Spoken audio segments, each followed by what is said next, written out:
Welcome back to Mod Monday, where I tell you all the cool Alyx mods of the week and scrap the rest. Here is the lineup for the week, and as you can tell, it is a light one. It's also kind of a funny week because of two mods that were released, but without spoiling anything, let's just get right into the sick dude mods. So the Goldeneye Alyx team just released another banger. This one is part 2 for the dam that we saw last week. This has probably been my least favorite of the series so far, but that's similar to saying that Half-Life 2 Episode 1 is my least favorite of the Half-Life series. It's still a damn good mod. This one is quite different from the previous two.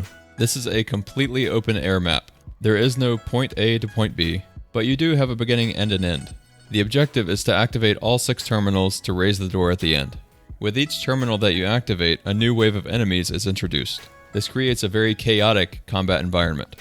It's done well though because the level design provides plenty of cover for you to hide behind, and plenty of supplies for you to harvest. The terminals are scattered around the entire map, so it can be a bit of a scavenger hunt to find them. Though really, it wasn't that difficult to find them, and if it is taking a bit long for you to find them, then they'll light up and reveal themselves to you.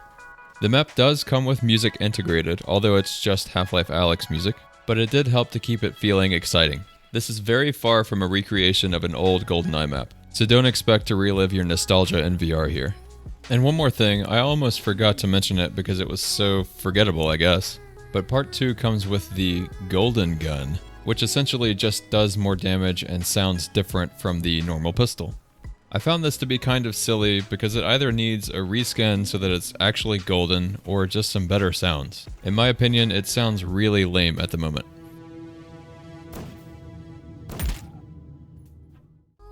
Okay guys, this isn't a joke, this isn't a re-review.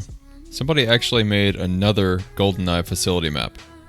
I guess I shouldn't be surprised since Goldeneye is one of the most well-known first-person shooters in history, but damn, people really love Goldeneye. This rendition of the facility is a lot more true to the original than what we've seen before. Now whether that's a good thing, you should be the one to decide that.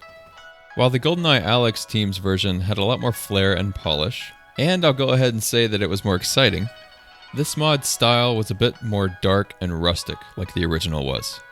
Now, before I get ahead of myself, I do have to say that Jeff is in this map. So I guess there goes my claim of this being more true to the original.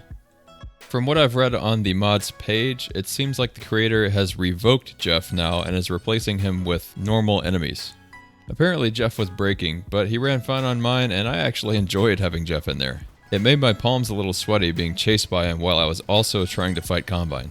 Now I know the question is going to be asked, but Peter, if there are 2 Goldeneye facilities, which one should I play? My politically correct answer is both of them. But if I had to play one over again, I would play the Goldeneye Alyx team's version of facility. That one just felt like a more complete experience, especially since it has music and this one doesn't. Either way, bravo to the creator of this one, as they have done a fantastic job with it. Except for one thing.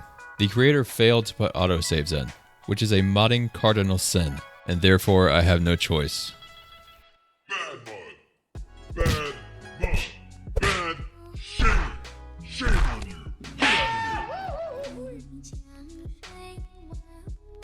The Gnome Surprise is quite long for a cool mod, and I might say that its length is just about the only thing bringing it into a cool category.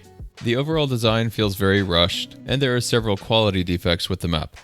You'll find yourself opening doors with keycards, fighting Combine and zombies, and traveling through corridors. If you're just looking for something new to play, this one will keep you busy for about 20 to 45 minutes. And to no surprise, this one also committed a cardinal sin. No autosaves, again. So Gnome Surprise, enjoy this one because you deserved it.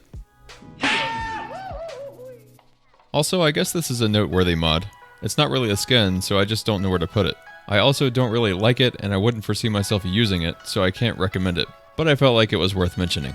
Someone created a wieldable shield that you can use in the campaign. It can be used as a weapon, but mostly it's for blocking bullets. It was a huge pain in the ass to carry around, so I definitely will not use it personally. But I can give it some merit because it's just thinking out of the box. And that's it for the mods this week. This week's mod maker advice is to stop crashing my game at the end of your mod.